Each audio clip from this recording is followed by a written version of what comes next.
22 million black victims of Americanism are waking up, and they're gaining a new political consciousness, becoming politically mature. And as they develop this political maturity, they're able to see the recent trends in these political elections. Any minority that has a block of votes that stick together is in a strategic position. Either way you go, that's who gets it. You're in a position to determine who go to the White House and who stay in the doghouse. You're the one who has that power. You and I have never seen democracy. All we've seen is hypocrisy.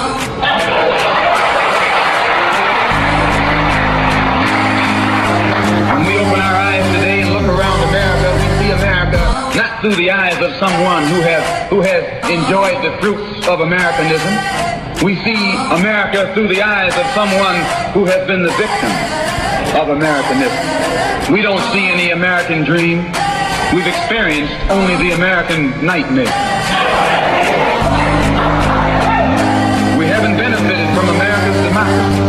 We've only suffered from America's hypocrisy. And the generation that's coming up now can see it and are not afraid to say it.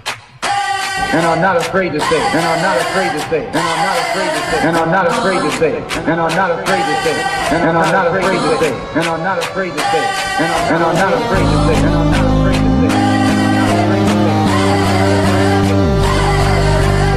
And are not afraid to say it. And are not afraid to say it. Welcome, welcome, welcome. This is BlackWestchester.com presents the People Before Politics radio show every Sunday, 6 to 8 on InTheMixRadio.com. I'm your host, A.J. Woodson. Black by popular demand, Damon K. Jones is not here today. A little hiatus. The lovely Lorraine Lopez is taking a couple of weeks off. So it's me and Dr. Bob. Before we get started, I want to give a couple of real quick shout-outs. Yesterday I had the pleasure of moderating a panel with two hip-hop legends, Bones Malone, writer, actor, director, and A.L. Dre. Y'all might remember The Last Word in the Source magazine. That was a caricature of the rappers. He drew that for like 4, 7, 8 years, something like that. It appeared in every issue. And the three of us had a conversation on hip hop and comics, and it was for the Mount Vernon Public Library Comic Expo. It was a great conversation. Waiting for my man to edit it up and give me the video. It'll definitely appear on BlackWestchester.com as soon as I get the video. So shout to Kathy Webb, my homegirl Connie, the whole Mount Vernon Public Library staff. Kathy did an excellent job.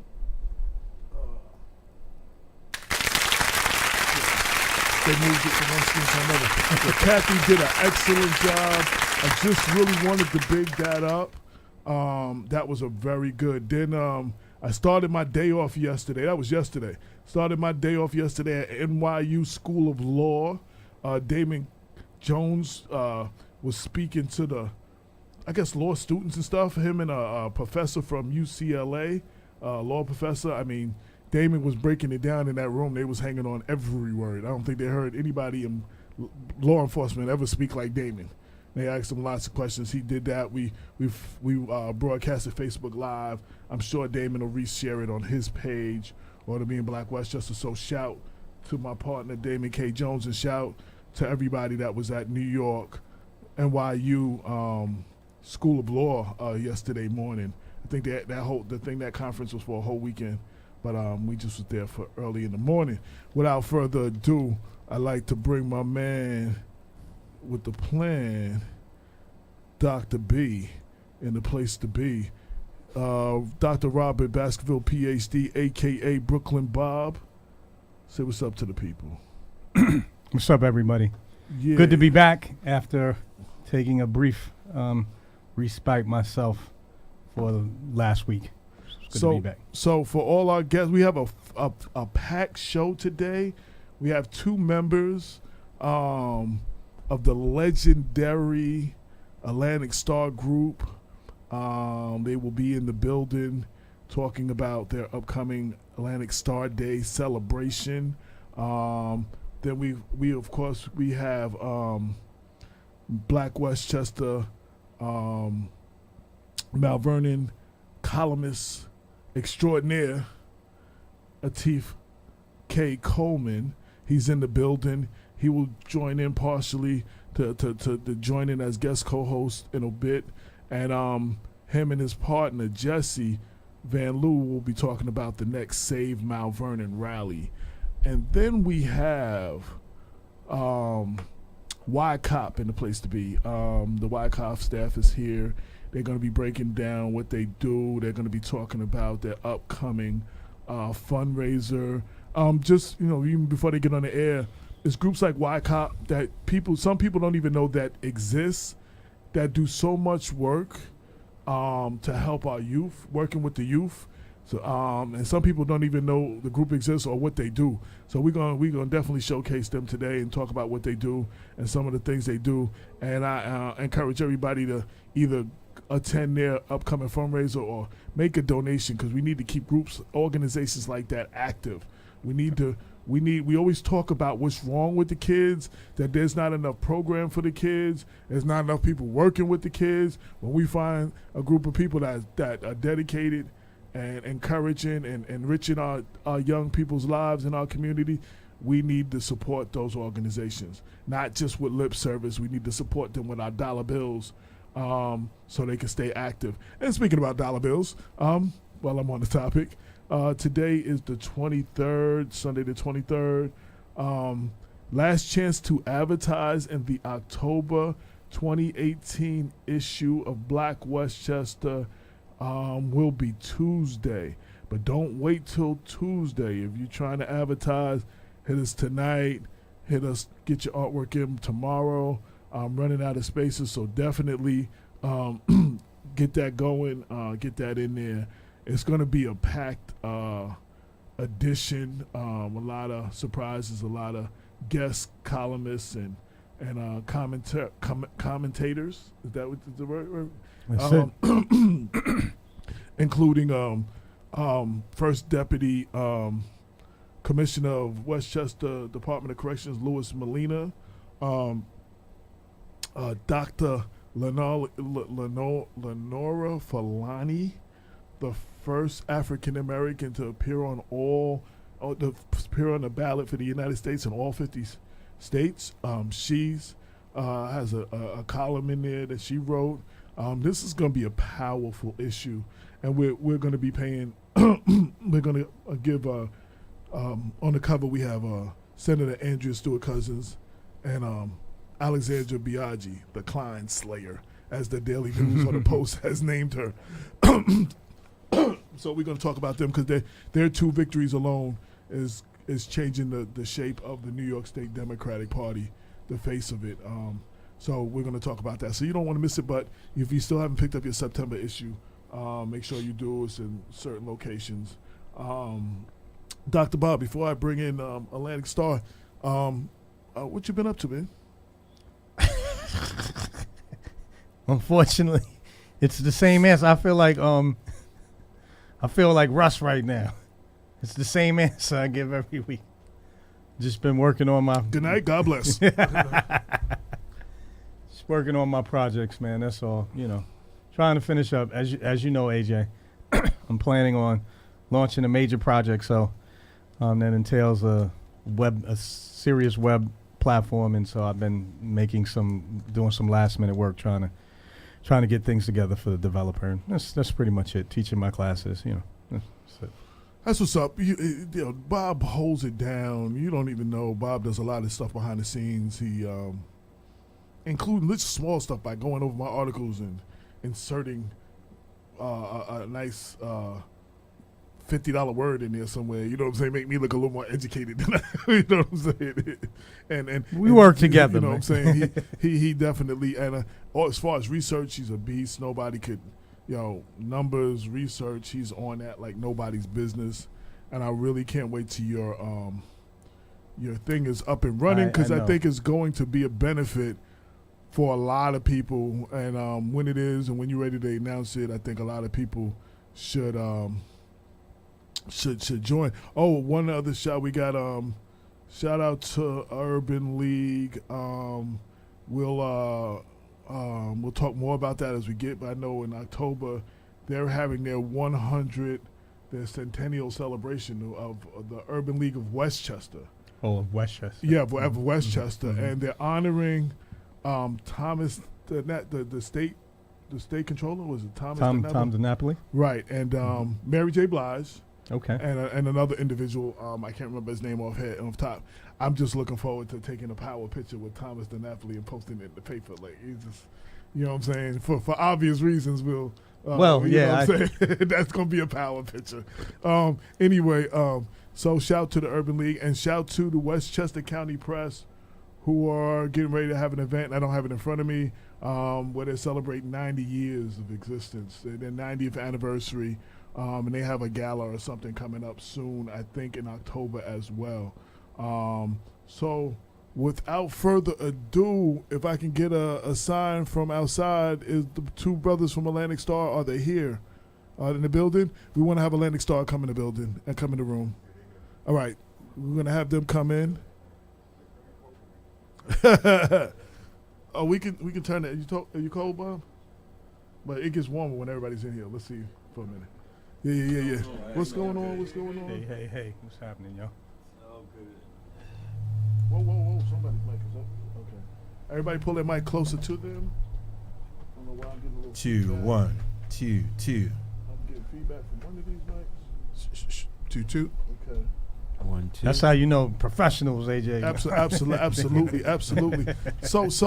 So while they set up, make sure you pull your mic to you. It moves to you so we can hear you clearly. I just want to give you an official round of applause. We have the legendary, not the first time though, but the legendary Atlantic Starr in the building.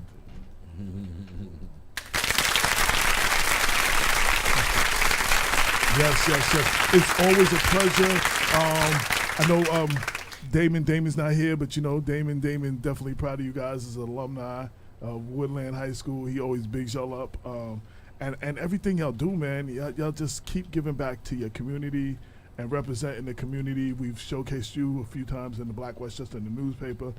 I'm just proud to like be affiliated with you, just to know y'all, and you know what I'm saying. So, just hats off to for everything y'all do.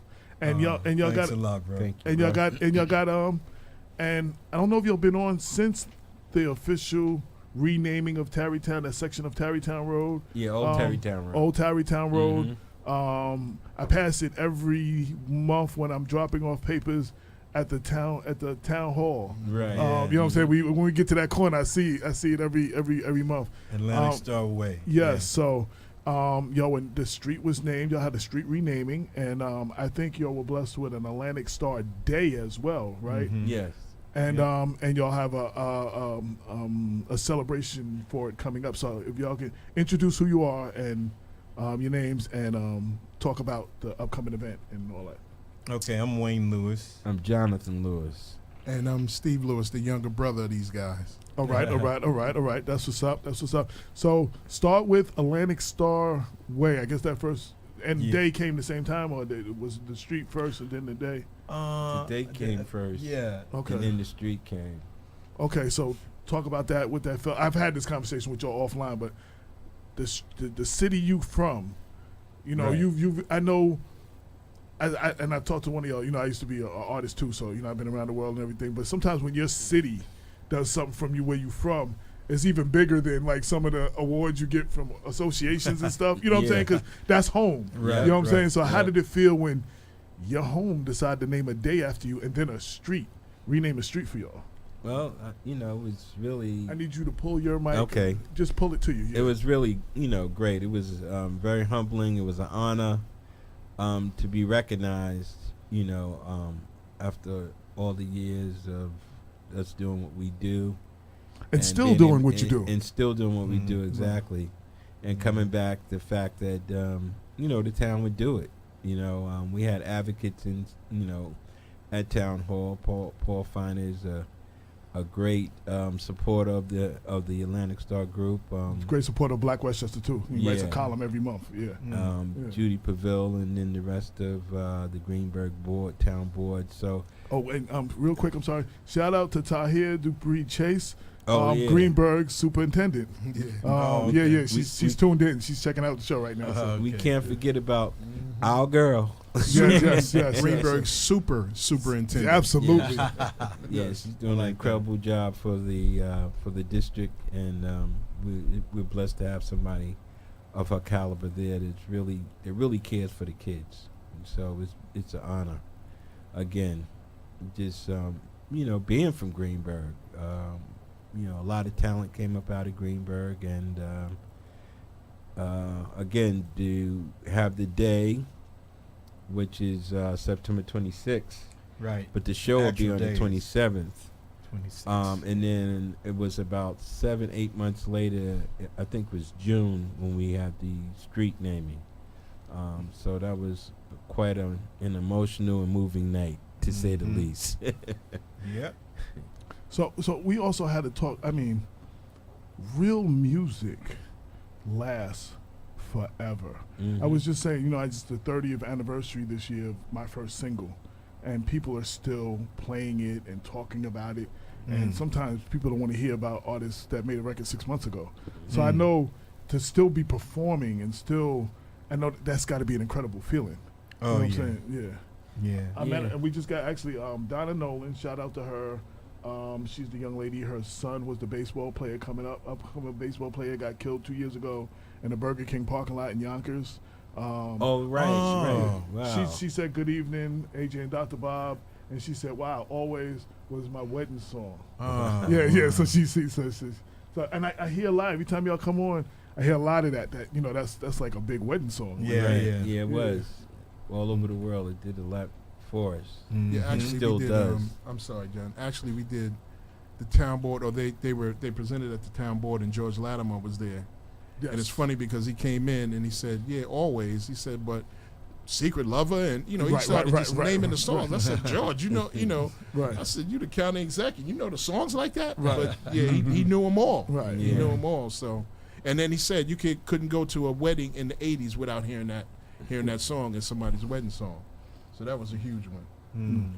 Yeah, that was. Y'all definitely get love. It's from elected officials to locals. I mean, from everybody, and y'all y'all are legends for it. Like Damon always talks about, to see somewhere people from where he came, where he grew up. You know what I'm saying? And he knew, I guess, one of the younger brothers. I'm not sure who's. Yeah, he went to school with me. Okay, it was you. Yeah, and he said, he would always be at the house and. He didn't even know, that y'all was really doing. Then he saw a video of y'all. He was like, hey, on the TV. He was like, he always tells that story. So, yeah. So, what do y'all, now talk about the celebration. What's coming the celebration is at the Doubletree Hotel in Terrytown, New York. Okay, now tell us about that. Talk about the whole celebration, why y'all doing it, when it is, what is it going to be about. I know Stephen said so when we had the Yonkers mayor on last week, and he said some of the proceeds are going to the sharing community in Yonkers, which is a homeless shelter. Right. You know what I'm saying? And the mayor of Right. Yonkers thanked y'all, and also was a big fan of yours. He said last week he was very happy to hear that y'all were coming on the show this week. Oh, that's great, man. Yeah.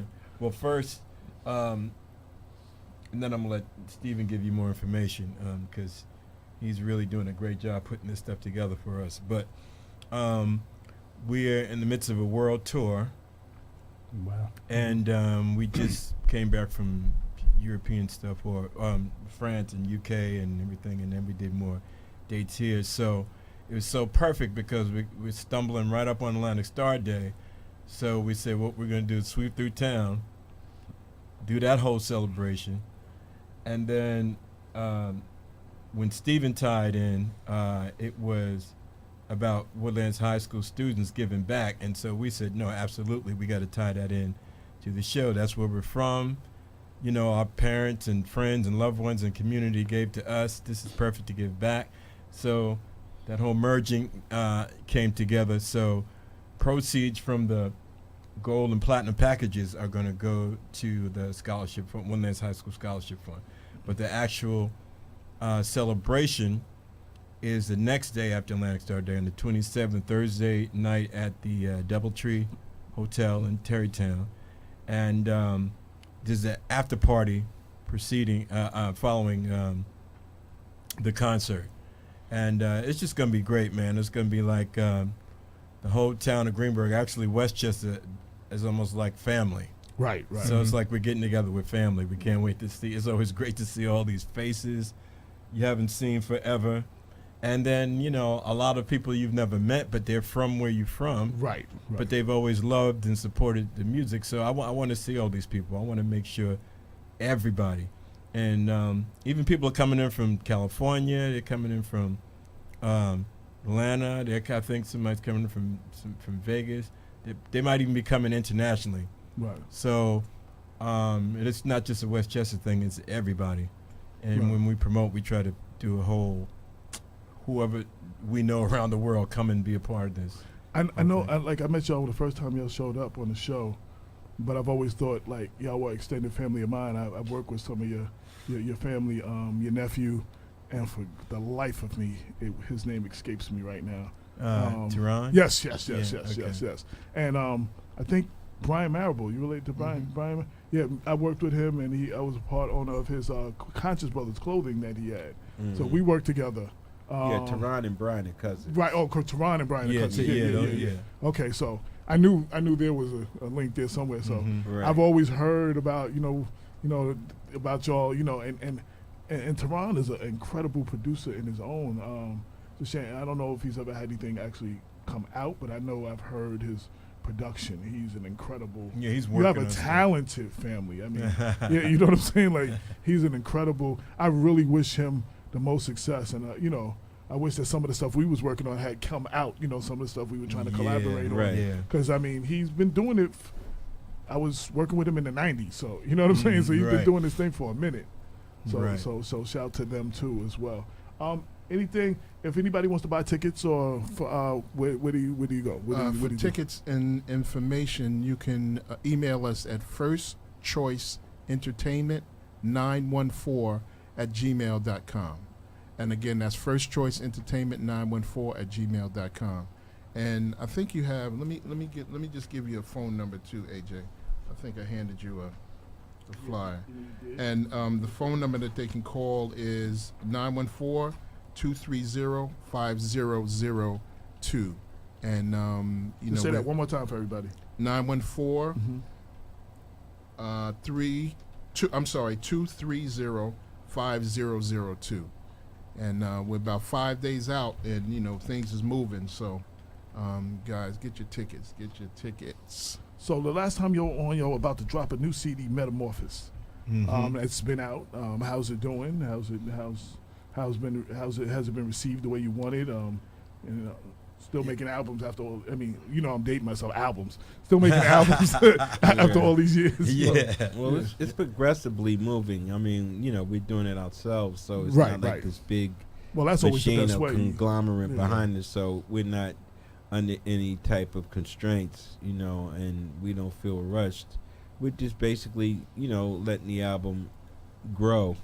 It's doing good in the international market, in Japan and England, and we're working on a deal in Japan right now, licensing deal for some, to do a separate situation over there. From some of the songs off the record, so it's starting to take legs. It's moving. I want to piggyback on something you just said, and we try to educate people. And a lot of our young people want to get into entertainment. Right. When you're with a record company, I had put out a book some years ago, and I got frustrated that it didn't push off like that first month, because belonging to a record company, or if you're putting out a movie, if you're not moving it, in the beginning, right away, you either further down or you don't get as much promotion, and sometimes labels drop you, and Right. movies get not in the movie theater no more. Right. But when you do it yourself, you know what I'm saying? One, you have more control, you get more money of it, and two, it doesn't have the same effect. It's not just dead if it doesn't blow up the first month. Right. You know what I'm saying? It continue Exactly. in its progression. And I just want you to speak on that and educate, those who's trying to get in the business and do it themselves these days. the power of doing it yourself.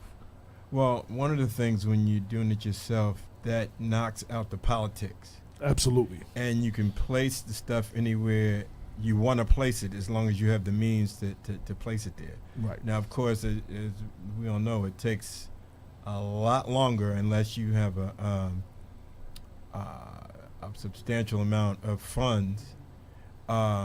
But when you do it yourself, you put it wherever you want to put it. You take your time. Nobody's giving you deadlines. Nobody's saying if you don't have this by this time, we're cutting it or whatever. Mm-hmm. And you also, it makes you hands-on with everybody that you deal with, and you build relationships.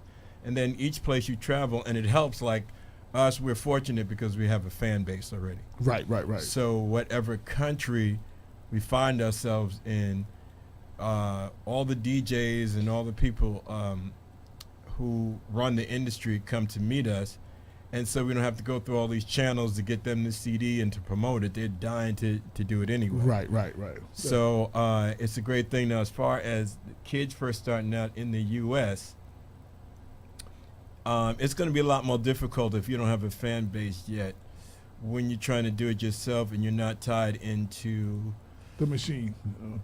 Thank you for that. I was trying to think of the right word without being too political. Right, I know.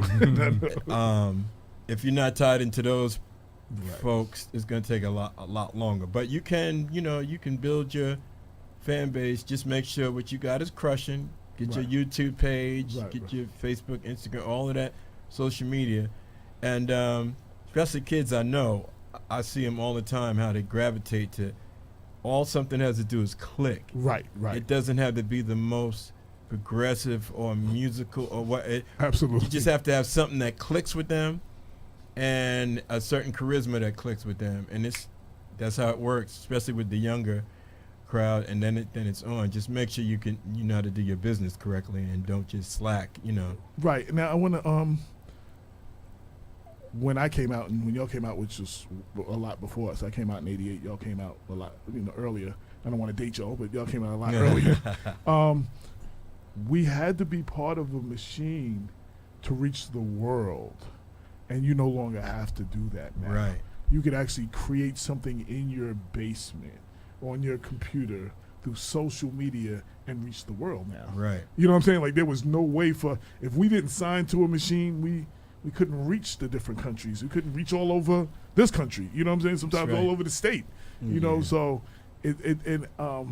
how have you, with the longevity, which a lot of people wish they had the longevity, how have you adapted and incorporated that into what you do? Not change, but incorporate the best of that into what you do to continue your longevity.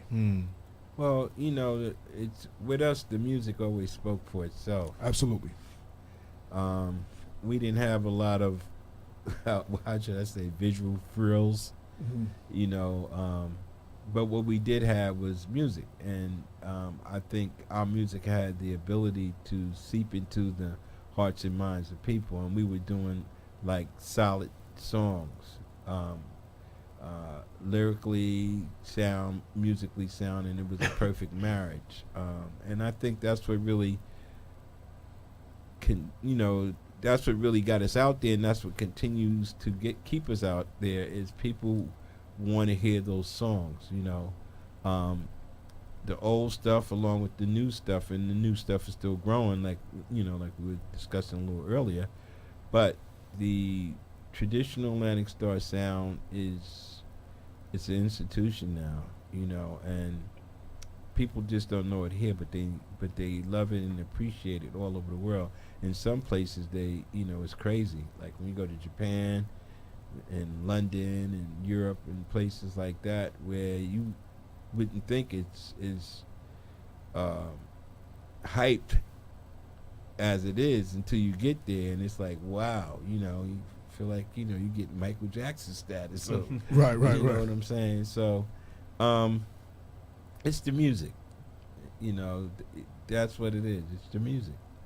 And I find too that we all find that when we travel around the world, it's like the whole world loves music Right. and loves art, no matter how Exactly. trends change. Right. America is its only little place where it's so political Right. and so fickle with people's music and talent. But when you're born here, you think the USA is the only Absolutely. place. Right. So you get caught up in that whole game.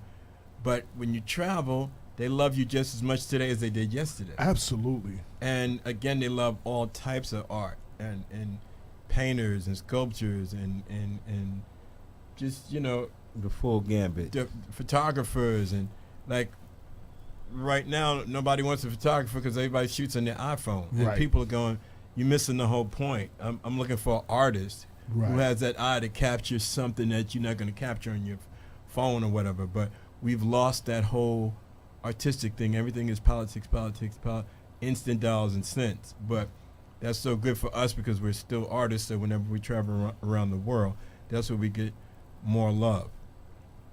Dr. Bob has a question. I can see you. Yeah. I mean, firstly, guys, I got to tell you that I'm sure I speak for an entire generation of people when I say that your music was quite literally the soundtrack of our youth. I'm just over 50 now, and increasingly I find myself struck by feelings of nostalgia. And some of your music comes back for me and sort of, revivifies those times. Right. And, I think about myself and my relationship to music, and I must say that that the sound of that generation instilled in me, at least, a little bit of the romantic. Right.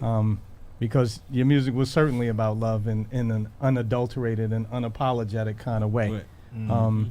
And I wondered, are you still making music that treats love as a prominent theme, and how does it resonate with Right. younger people, and especially here, I think, as a man, Right. the difference between myself as a man in terms of how I relate to love and loving a woman versus a younger generation of men for whom I think, feelings of romance and It's all about hitting skins and stuff Right, like that. right, Right. Yeah, with to some degree now the music I think has numbed people. It's almost like a drug or opiate or something, where it's done something to numb the feelings, because everything is so quick fix, and there's a lot of negativity going on and violence and so on and so forth, and that's what a lot of the kids feed into. They everything has got to be hyped. But what I do see with some of the artists like that are cutting through, the younger artists, is bringing the old school thing back. Mm-hmm. Like when you see like artists like Bruno Mars, Right, definitely. Mm-hmm. He's captured the essence of the past, and he's been able to assimilate the past with the new, and I think that's what makes him so unique. I really like his music, and there's other artists that are doing it. I'm terrible with names, but when I hear the songs, it's like, yeah, I like that, Got you.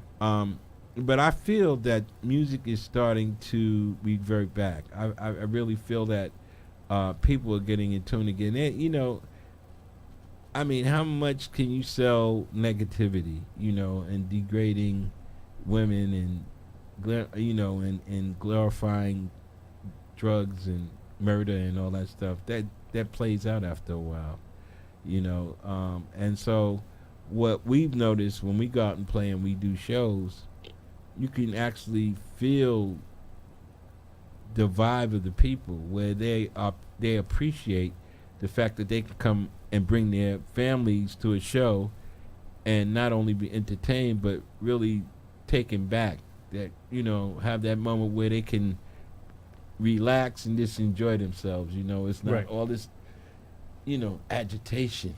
You know what I'm saying? Let me cut in a little bit, because I want to ask you a question. Like, and I've had this conversation. I think we've talked about it before too.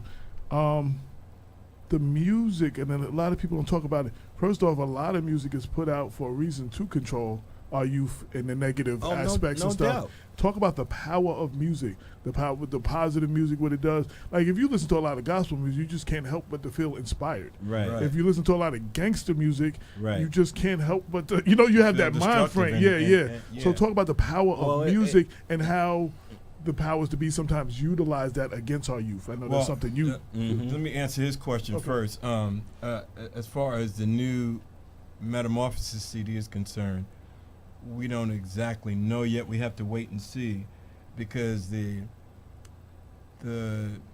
2 or 3 songs that's been taking notice thus far have been have been like It's Party Time is about it's like a house song, and it talks about your life, working your fingers to the bone, making nickels and dimes, and mad with your boss, and just life is just frustrating. So take all of that out to the dance floor and get it off your back. Don't let it take you out. Don't give up. Don't let the powerhouse be victorious in your life. You overcome that. So it's not really a love song. It's a life song. And then we have another song called "This Is My Life." It's for the youth. And when they chant it, they hear the beat first. It's like hip hop. Right. But after they chant it enough, they don't realize they'll be singing about themselves. Well, my best friend, though, getting their act together. that was the first single, so that was like the love song. Yeah. My best friend is like a universal love song for whoever it was that held you down in life. It could be your grandmother. It could be your best friend. It could be anybody that that held you down and believed in you and took care of you.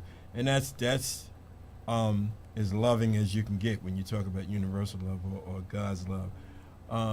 But as far as the typical love songs of Atlantic Starr, we have yet to see how they're going to relate to this stuff, because we believe we found the sweet spot between the old Atlantic Starr and saving the integrity of all of the melodicness and the musical orchestrative arrangements and all the stuff and the performances, but staying up to date with what they relate to as far as beats, updated sounds, the swagger of certain stuff that you do. So we combined it. We think we found the sweet spot. Right. But I've actually heard young people admit to me, right standing there talking to me, that they want to do some good stuff and they admire some stuff we did, but they really believe in their hearts, if they don't go along with the guidelines with all the negativity and the cursing and the degrading and all that stuff, that they won't sell. They won't. Well, sometimes the They'll be labels whacked. won't That's the labels won't promote them. And they know because there that. is music out there. It's Right. just not playing every 22 seconds on the stations where R&B and hip hop supposedly live Right. across the nation. You know what I'm saying? So Right. yeah. Well, it's like you said earlier. Basically, everything is not by chance; it's by design. Right. Yep. And basically, that whole concept started out one way, but then it evolved into something that became extremely negative, and it was directed to us or our folks, and Right. basically at our demise, because out of negativity, a whole nother industry gets paid and makes a lot of money. Absolutely. And I think that's what the kids have to realize. Being desensitized causes you to do things that you might not do if you weren't desensitized. And so basically, you have to, it's all by design, and it's it's a lot of greedy and evil folks out there that want to make money At any cost. by any means necessary. And basically it comes down to, it's nothing personal, it's just business. And unfortunately, they will always find one of us who wants to make that money to Well, use there us you to go. poison our They minds. hire us to kill us Right. for a lot of money. Right. But, and then people that do it, they don't let their kids be a part of it. Right. You know how many gangster raps I heard say, "Oh no, I don't let my kids listen to that." Right. But you let all our kids listen to Right, it. right. Right. I mean, man. I wonder the extent to which artistic greatness is in some respects undermined by the pursuit of financial success. Because really, it seems like the best artists always breaking with convention and, doing something new, novel, original. That is not necessarily that's untested in the market. And that if you're not just going to repeat a little bit of what, whoever before you was doing, but really make your mark and create something that's lasting. Right. That you have to be willing to put it all on the line. Well, yeah, it's definitely possible, but in most instances now, with the way the music industry has evolved, it's like mind control for economic gain. Mm-hmm. There you go. And then again, you say, well, who's benefiting from this mindset? Right. Let me ask, when you guys, obviously you wanted to make great music. Right. I don't know what your financial ambitions were. It seems to me like most of the cats that I know who go into music, their goal is to be that dude. They want to become millionaires, billionaires. They want to. It really is the main measure is financial success. Well, and I wondered for y'all how much the financial considerations weigh. That came later. That came later. Yeah. It was like we loved what we did.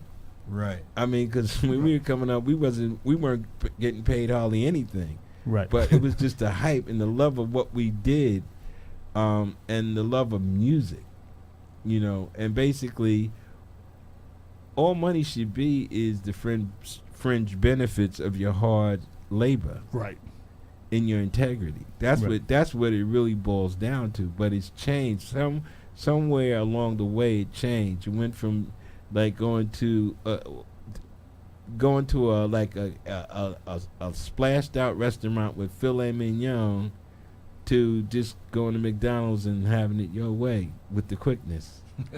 Right. Wow. That's a good example. I just want to say too, the early moments of hip hop, we had to prove ourselves in the streets and in the community and everywhere else before we got the privilege of a record deal to then go out and then then we had to do a lot of shows and prove ourselves before we actually made some money. Right. You know what I'm saying? Right. Now it's like a lot of these artists think a record contract is a birthright instead of a privilege because you know what I'm saying? And it's like we don't have the same thing.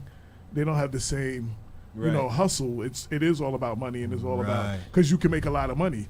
Now the what they call reality TV now.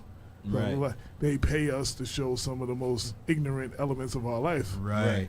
And make lots of money and become big stars. You know what I'm saying? Like we're in a time where you become a celebrity for nothing. Like with no talent, you just become a celebrity. No talent at all. Right. And could be the biggest star in the world. Right. And you wonder, you stop and say to yourself, black people have always been, throughout the history of the Bible, the Torah, even the Quran. Right. There's super intelligent ones. There's super supreme beings of the earth that use their minds and that can. So now we've come into what we call the last days where the black community has been dumbed down through all this stuff that we're talking about. And nobody even wants to stop to analyze what's going on here. It's like, how come you give up your whole life, and if somebody even whispers to you or touches you, you'll break their arm if they interrupt you looking at the Basketball Wives or something like that. What is it? Because it's all about negativity and degrading what our women are about or whatever. The reason why people don't want to even stop and analyze this is because the money aspect.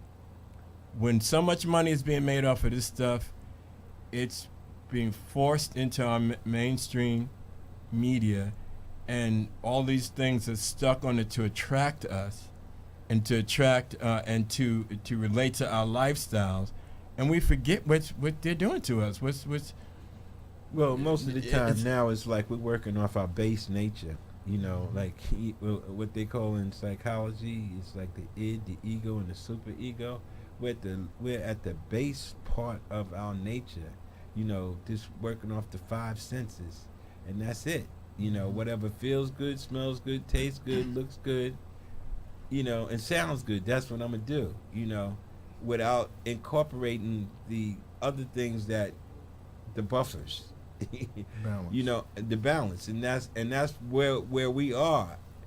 So for us as a people, we got to come back. The most important thing I feel is the spirituality, and that's what we had in our music. Absolutely. It wasn't even though it wasn't like I would say churchy or this or specific, but it had a spirit to it. You know, the music of the day back then. When you listen that music to has a Marvin, spirit to it too, just not the same spirit.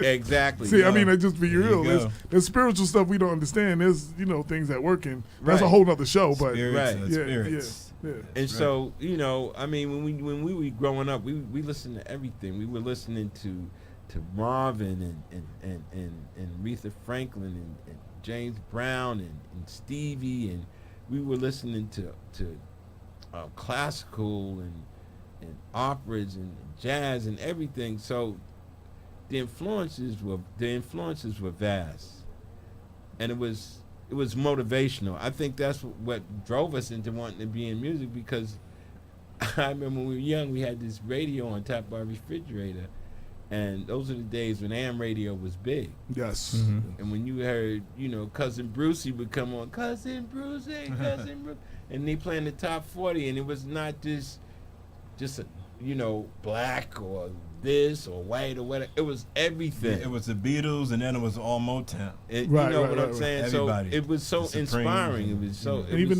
the era after that, BLS, when my mother used to Very turn on much so. Saturday morning, Yeah. Right. you would hear the Bee Gees, Right. and Tears for Fears, and you would hear Right. Madonna with Stevie Wonder, Right. and then the beginnings of the Run DMCs and Right. Curtis With Blows, Aerosmith and you would hear Run all DMC, that on the same Yeah. radio show Right. at the same time.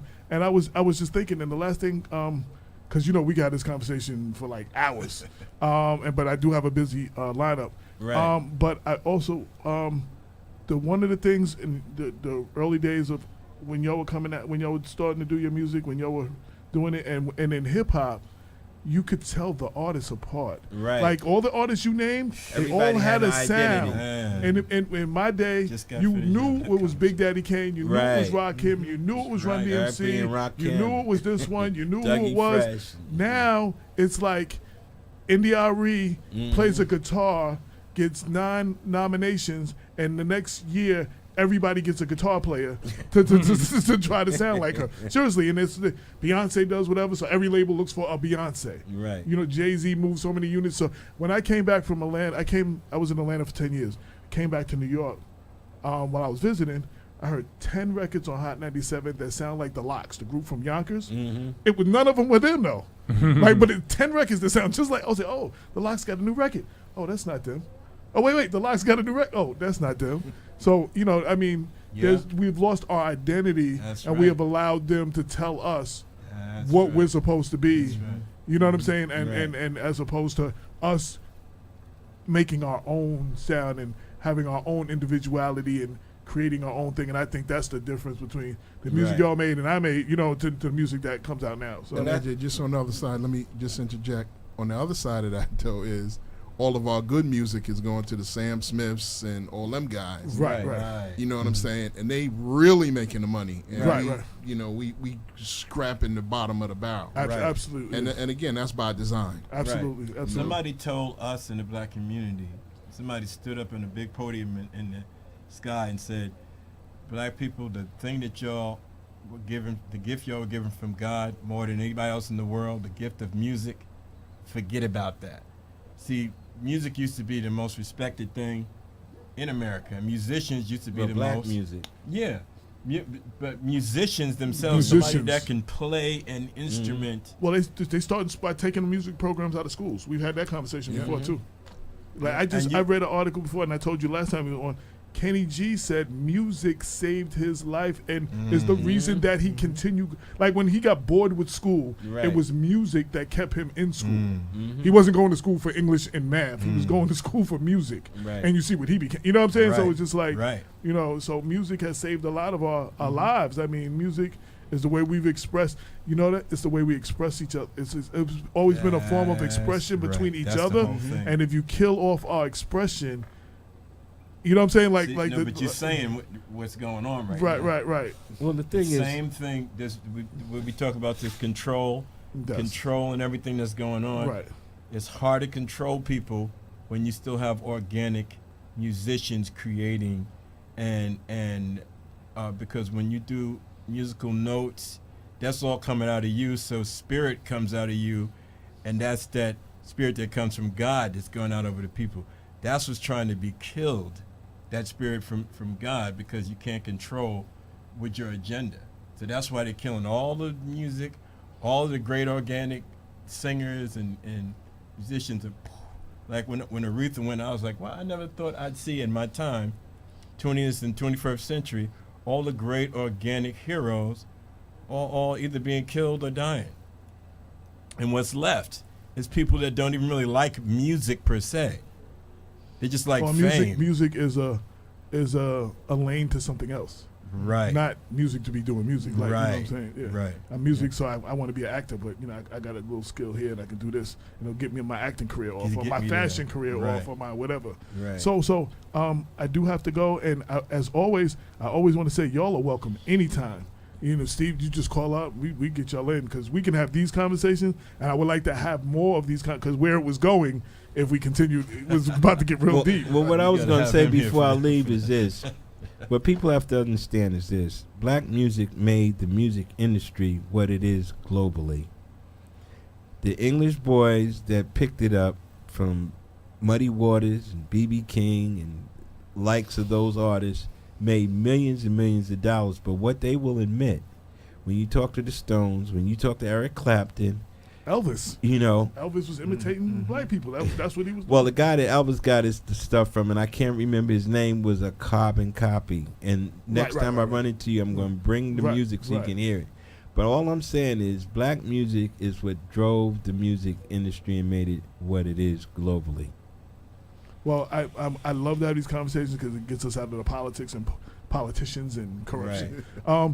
But I got to let y'all... what's the event? What's the date? Where's the place? Phone number? How I can get a ticket? All that. If there's anything online, website or anything. Yeah, the website again is firstchoiceentertainment914@gmail.com. The number is 914-230-5002. Doubletree Hotel, Atlantic Starr Day Celebration Concert. If you miss it, you're going to really miss something. And we love black people, white people, Latinos, everybody in the world who's ever picked up Atlantic Starr record. We want to see you there. You're our family and adopted family. Make sure you are there. We'll see you there. Absolutely. And for the CD, for those, because since you're doing it yourself and you don't have a machine promoting you, some people still don't know. What the website, the CD's out. Where can I get it? Well, at the event, we're trying to have CDs here to sell. Okay. At the event. But anybody listening, because we have people outside of Westchester listening too. So right, you can go online and into the sites where you can download it. But I believe Amazon or iTunes and iTunes. All the traditional download formats. Okay. But what we're realizing You that people want CDs. Absolutely. Yeah. And if you can't get it from those spots, hit us up on AtlanticStarMusic.com, Atlantic Starr fan page, Facebook, and they can also Instagram. Yes. Atlantic Starr Official. Yeah. Right, Atlantic Starr Official. And they can also hit my Facebook page. If they want a CD, let us know, and we'll make sure we get it to them. Absolutely. I just want to give you all all the credit in the world. Y'all are inspiration to a few generations, not just one. You're across generations. You're across genre. You're across all kinds of things that they try to keep us in a box. Y'all cross all of those things, and y'all are still doing it, and people are still paying to see what y'all created years ago and still love it. And your work y'all do for the community, giving back to the high school specifically, and all the other things y'all do. And I know you were teaching music or something to teaching people how to write songs. I forgot what you said last time, but I know you were teaching music. Yeah. Off and on throughout the year. Yeah. Right. Mm-hmm. So I just want to credit y'all and keep y'all going. And I want to say everybody needs to come out to the hotel and support by buying a ticket. All those I can't make it need to go buy a CD and support real music, being put out by real musicians, not the industry. Right. You understand what I'm saying? We want good music. We just don't want to pay for it.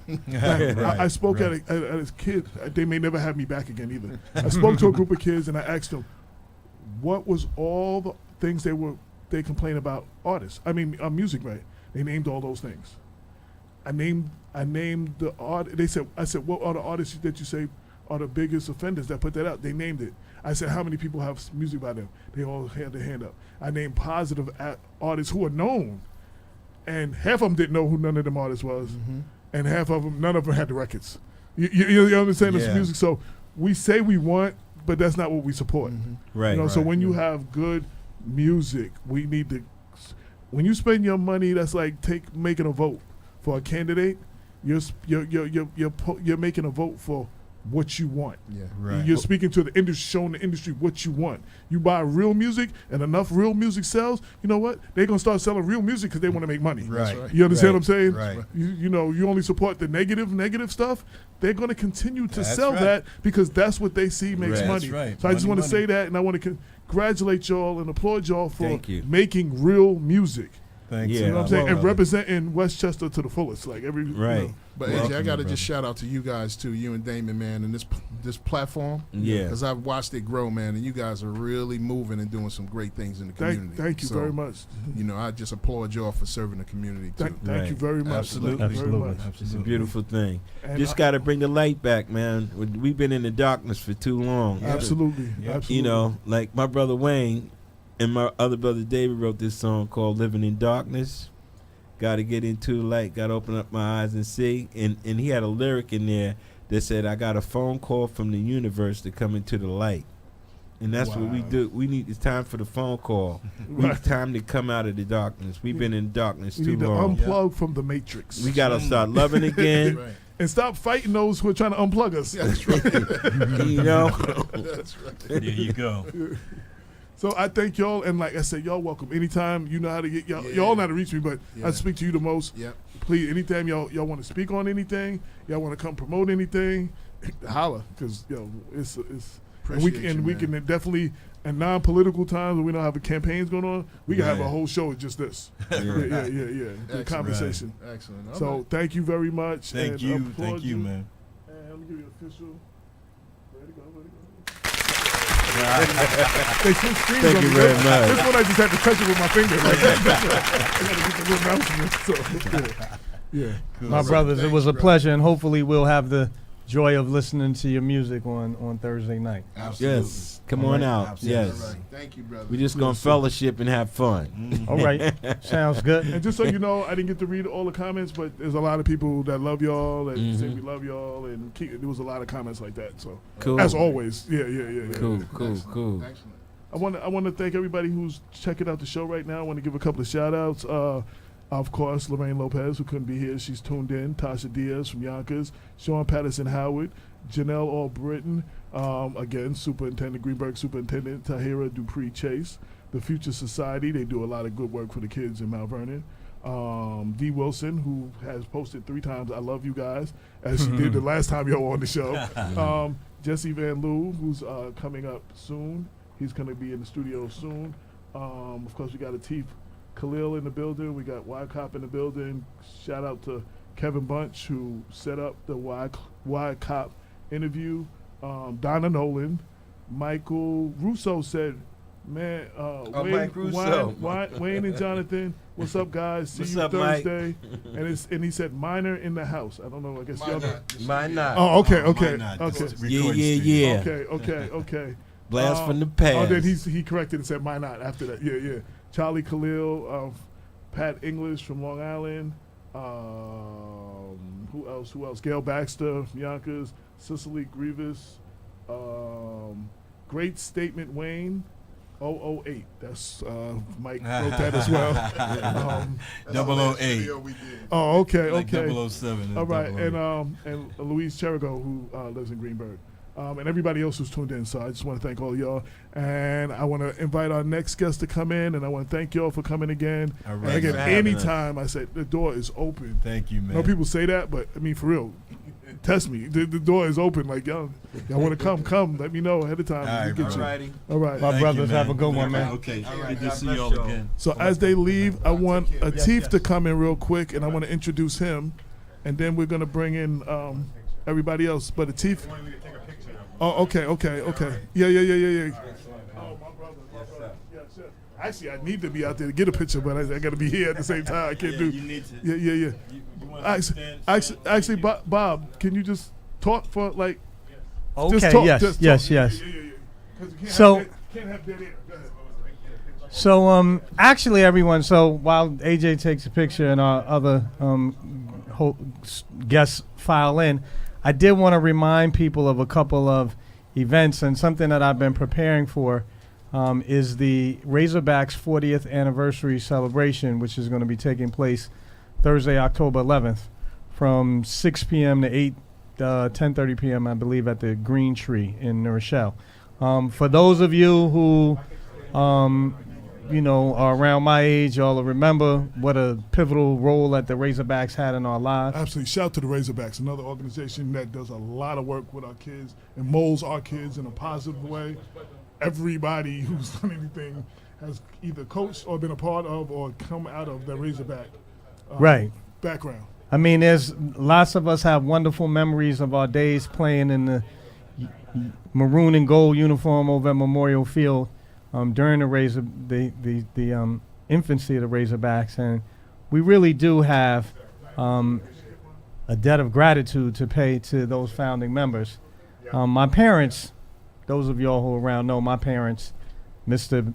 B and Mrs. B, were a pivotal part of that. But in addition to that, they were joined by figures like Brother Yana Edwards and his wife, Mrs. Edwards, the Price family, and quite a few whose names slip me at the moment. And it really does give us an opportunity, a once-in-a-lifetime opportunity, to really show our gratitude for the wonderful example that they set for us when we were young people and the tremendous effort that they put to get that team off the ground. And so I wanted to extend a sincere wish to everyone to come on out on Thursday, October 11th, to help support the Razorbacks on their 40th anniversary. And hopefully we'll share more news with y'all about the event. We would considering having them come into the studio to actually talk about it. If Absolutely. Bob's setting that up. So. Yeah.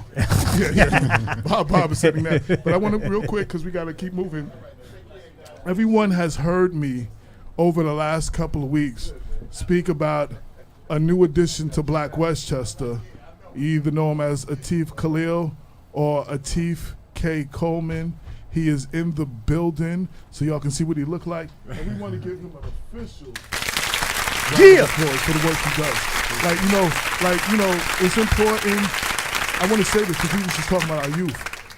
A lot of times, and me and Damon used to talk about that, a lot of brothers, Napoleon Holmes, a lot of brothers who were in the community back in the day, a lot of them died. They were power brokers, and they were strong in the community, and they died and took their knowledge and collection and connection. It died with them. And then we were left, our generation, a lot of us were left trying to find our own way. Where if we had, and actually in his last years, I have to admit my part in this. I was going to church with Napoleon Holmes, and I spent the time with him in his last 2 years, few years, and I didn't take the opportunity to pick his brain enough. You know what I'm saying? So what Damon and I try not to do is to make the same mistake, and we try to, when we see younger people that have something, we try to sow everything we can sow into them. One of them is Atif K. Coleman. I believe that, and if you watch the Clinton interview that he did with Mayor Clinton Young, you can see, I told Damon, even before the other person made that comment, I was like, yo, while it's rough and it got a ways to go and you still have things to learn, I can see that whole setting that you did, the sit-down interview, right. it was reminiscent of some of the older black stuff that I used to watch, the black shows and stuff like that. Gil you Noble. Have some, That's right? who came to mind. And I think Ed Bradley was one, and a couple other people that somebody mentioned. You have that, and, and anything I could do to sow that, to use the Black Westchester Forum to help Absolutely. grow that. You know what I'm saying? And that's what I try to do. Now, just like I had editors with me that gave me headaches and bugged the hell out of me, I only do it to bring out the best in you because you have something. Right. You know what I'm saying? And I want to bring out more in you than some of the others. You know what I'm saying? Because there's something about you. And I encourage AJ to get your best from you. Right. But it's only going to, and you know what? People credit me for so much stuff now. Yeah. It's because of those editors, those magazine publishers, those people in the community, like Barry that used to be the security guard at the high school, who saw me cutting and rode his bike to my house and pulled me out, and called me out in front of my father, pulled me out like a man, took me to the corner and let me have the business and said, you want to be this or you want to be that? Right. And he was like, I'm going to treat you like a man. You want to be a man? And I'm not going to do this in front of your father this time. Keep messing up. The next conversation though is in front of your father. Yeah. But they saw, and it was cats on 4th Street that saw me fooling around with the 40s and the whatever. Only thing I cared about was banging on tables and making rhymes and, having that 40 or whatever and getting the girls and partying. There was a lot of people that saw something in me. And the reason I'm not dead or in jail like a lot of my peers is because a lot of people older than me. And I'm trying to pay it forward.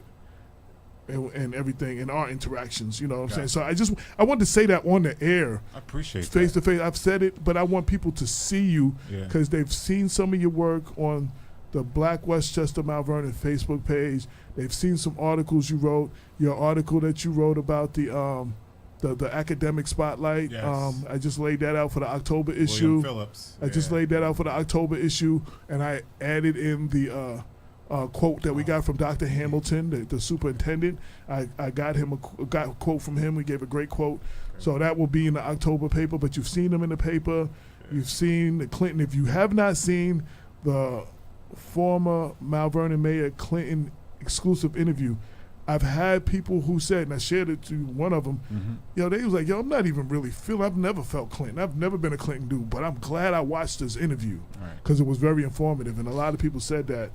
And I just want to give you your props, and I want the world to get a chance to see you. So they know who we're talking about. Thank you. And while we're on this topic, I just want to give you and Damon big kudos. I want to thank you guys for bringing me on and seeing some things in me that I don't even see in myself. That's funny. That's what happens. Sometimes you be caught up in just moving forward. You don't see some things that you don't know about yourself, and so people could detect it. They could see it without you seeing it. So thank you for giving me this platform, the opportunity to do what I enjoy doing. I love news, as I told you when we first met. Absolutely. I enjoy news. I enjoy reading the news. I watch the paper. I watch the news every night. So this is a good platform because the issues that we've got, the challenges that we're facing in Mount Vernon. So we need someone on that particular news platform to lay out the facts. And I promise you, we're going to bump heads creatively. Yes, we are. But I promise you, it'll bring out the best in you. I respect you. Like even when I wasn't trying to hear those older than me, I remember it. Right. I'd be like, get out of here, old man. I was a little more disrespectful than you are. I'm gonna be honest. I wasn't trying to hear nothing. Right. I was a little more hard headed. But I know where your heart is. I remember what they said to me.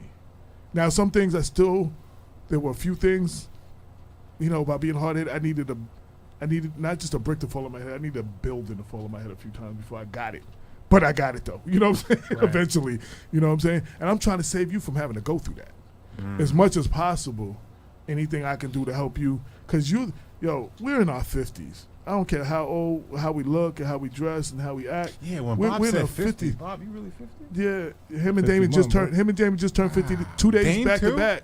No, Damon turned 50. I turned 51. Oh, okay. Wow. Yeah, my last birthday. And I turned 50. And their birthdays are back to back, like 2 days apart. I mean, I played on the original Razorback. I just turned 52. So. I turned 52 in February. So we're in our 50s. Yeah, we're not in our age. 30s no more. I thought y'all was in the 40s. Like we're not 40s. even in our 40s no more. And you are the future. Yeah. You and your peers are the future of whatever activism looks like, whatever informing the people, speaking truth to power looks like in the future. You are the future of that. So we just want to sow as much as we can, because at some point, and shout out to brother Brother Ayers out there, because for a lot of us, Grew up with Brother Ayers. He sold a Yes. lot into us. Like He Damon did. always says, he sold a lot.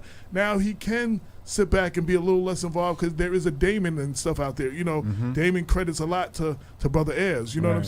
saying? And I do those too. and those you know that were in that group that made him brought out whatever they need to bring out in him and encouraged him course. to be who he is I now. was just talking to Mr. Kevin Bunch. He's related to Coleman. That used to be down at the Boys and Girls Club. Oh, okay. Yeah, okay. I know Coleman. I used to go down to the Boys and Girls Club. So it's a small world too, Mount Vernon too. Right. Yeah. So, any words real quick, Bob? I know you. Oh, yeah. If you want to add anything into this before we move on to the next. No, I mean, all I'll do is echo your sentiment that I recognize the first time that I read Atif's work that he was a real talent Thank you, Bob. that needed to be cultivated and a welcome addition to the Black Westchester organization.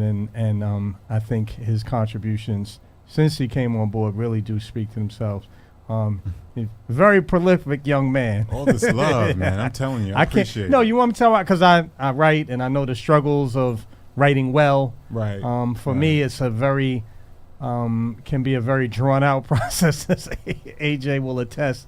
And one of the things that was evident to me from your productivity is you write well and you can write with a certain speed, which I think is important for a news organization. So you Well, yeah, got because nice it's a much balance. faster world right now. It is. Yeah, I It's- can't. I'm gonna be Yeah, it honest. is. Yo, he would write 10 stories a day if I encouraged him Yeah, I to. can't do that. Like I can't keep up, especially not just on Mount Vernon. I can't. I think that's too much. The people are just tired of it, but It's true. they still need to be informed though. Yeah. Shout to D. Wilson said Atif is young, gifted, and black. Sean Patterson D, Howard Lady said. D. Yeah. Sean Patterson Howard said that was a great interview, and she said we must lift as we climb. We can't just Sean criticize. Patterson. We must cultivate. And I hope that I do a balance of that. And I have to check myself if I'm, in times that I'm not, but I hope that I'm doing a balance of that. And Don't worry, if you get out of balance, I'm gonna check you, son. Don't worry about it. and Louise Cherico said, yes, I just turned 52, and we are in the middle. We saw the past, and we can recognize the future. So, those few shout-outs. Now, what I want to do is I want Bob to move over here. I want to bring this. Where do you want me? You're going to be in the middle of the. I'm gonna bring that stool over there, and then I'm gonna have the YCOP individuals come in, and we're about to transition into the next portion of the show, and then after that we're gonna bring Jesse in, and we're gonna have you and Jesse talk about the Save Mount Gotcha. Vernon thing. So You want me right here? Yeah. So Cool. yeah, that's good. So I need to bring the bench over, and YCOP can come in the studio. YCOP? 3 people? Well, Four? one person's Four. gonna be sitting on the bench. Yeah. I don't know if they want to make the young guys Move sit on over? the bench. move over. Okay. Maybe make the young guys sit on the bench and the older guys. Gotcha. Somebody gonna sit on the stool. 2 people. Hey, I was trying to be. I need somebody's gonna sit on that bench. I can sit there. All right. And then you'll share the mic with whoever's closest to you. Yeah, sure. Okay. All right, so we transitioning now. We don't have the luxury of they switch to another scene in them big shows, and you never see this part of things. Okay, and if everybody can slide over just a little that direction, so Kevin is fully in the picture. Okay, and Kevin will share that mic with all of you. So YCOP, for those that know, YCOP stands for Youth Community Outreach Program. And I have in the studio Henry Wilson, the ex-director. No, executive director. Executive director. The ex-director. It said EX. Get rid of me already. It said EX. First to last show, boy. It said EX. So, I'm sorry. So EX. now that Executive. just goes to show all the people that be like, oh, AJ does everything so perfectly. No, I don't. So this is live TV. This is live radio. So I'm still there, family. executive director. We have Kevin Bunch, board member. We have Alan Ayers, brother Alan Ayers, founder, and Donna Brown, development manager. And I want to give all of y'all a round of applause. Appreciate it. Thank you. Now, I 2 things. This has been a great show because I really like to showcase people like Atlantic Starr who's doing what they're doing and still giving back to their community. A lot of times we're dealing with politicians in this political season that we're in now, and corruption of those who don't do what they're supposed to be doing, and we have to hold their feet to the fire. But I think it's equally important, and one of the things in the vision that Damon and I had with the forming and creating of Black Westchester and in this radio show 4 years ago was to uplift our unsung heroes. There are a lot of people that do not know YCOP is a group, is an organization. There's a lot of people that do not know what y'all do. And it's a shame because of all the work y'all do for the community. And I need to showcase you. And I could do a whole show on you by myself for all the work that you've done. Mm-hmm. So you know what I'm saying? So, and we might have to do that later. But I just wanted to welcome all of you, and I want to educate the public. So what is YCOP? I said what the letters stand for. But what is YCOP? When did it start? What do y'all do for all the people that do not know? So thank you for having us, Brother AJ. We really appreciate this time and this opportunity. Yes. And so what I'm going to do is I'm going to defer for a minute or so to my brother, my founder, our founder of YCOP, my longtime friend who actually brought me on to YCOP about 6 years ago. So Brother Allen is. And just give a little handshake of it. Getting his headphones right for him. There you go. And everybody, the mics pull up to you. Make sure you put the mic so you can speak into the mic so we can hear you clearly. Yes. Okay, go ahead, bro. First of all, good evening, AJ. I haven't seen you in quite a while. Right, and I'm around the corner from it, I know. That's how busy I've actually been, though. Cause I don't even go into those, and I don't even get over there often. Okay. And David wanted me to send his apologies that he really wanted to be here. He just made a move, and he's busy making a lot of things happen right now. So behind the scenes, so he's not here, but he would want to be here definitely, especially for this segment right here. Okay. Yeah. First, I want to tell you I'm very excited. I'm very excited. I'm living the dream. Mm. When I came up with the idea of YCOP, I was on the Mount Vernon Police Department. I was community affairs. And it was in the 80s, so that's when the crack. Yes, the crack epidemic hit Mount Vernon, and black community, the nation is what I mean. Exactly. It wasn't a Mount Vernon thing. It was right. And the idea came to me to create a relationship between the police and the community. So I was watching Sesame Street one day, and they had I believe back then they had a guy, Y. Gordon. Okay. And when I started YCOP, I was thinking, why not a cop? Right. Okay. Right. So now I came up with the YCOP. Then I had to create the letters of what that meant. What the letters what the letters meant, and I came up with Youth Community Outreach Program. Nice.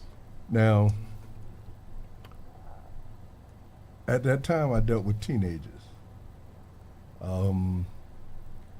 There wasn't as many rules, and you didn't have to be child care counsel. You didn't have to belong to all those different programs to deal with teenagers.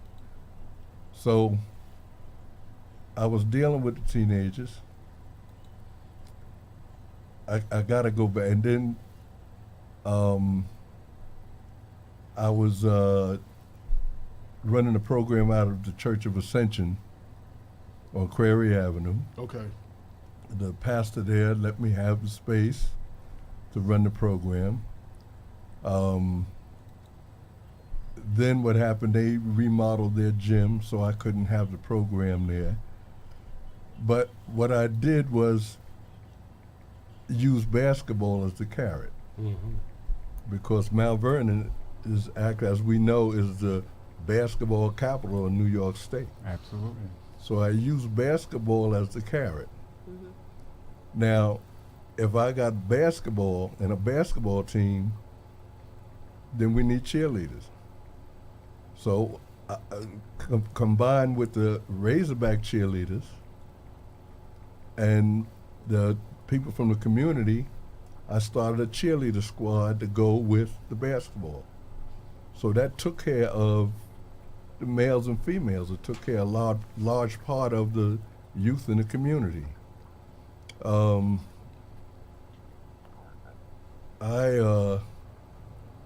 After getting that going, I then came up with the idea to start a citywide Olympics. So I got the basketball team I had.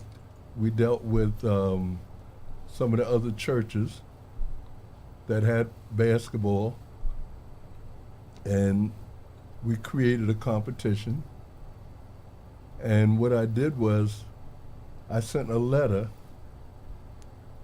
to all the churches to start a program in their centers or in their church.